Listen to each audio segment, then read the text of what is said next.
We're here with Jackie. Why don't you introduce yourself and tell us how you got to the Lake Tahoe area? Hi everyone, I'm Jackie Arthur, and I originally came from Astoria, Oregon, a small little coastal town. And I went on vacation in Lake Tahoe, South Lake Tahoe, and loved it. Made the change, made the move, and I just can't be happier about everything. And I always encourage my clients because I love where I live. Jackie, what's your favorite part about real estate? What motivates you?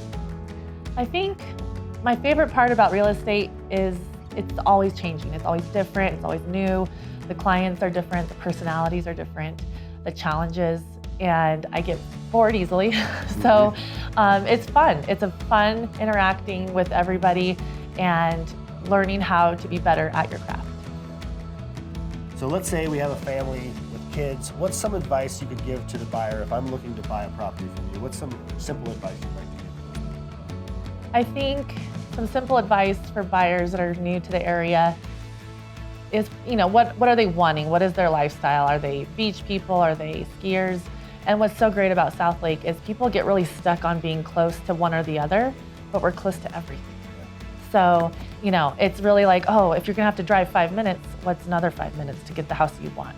So I think location, we can definitely help you with that. And also the activities that South Lake gives that no other area of the lake gives for families has been a huge plus, I've found. Cool. Thank you very much. You're welcome.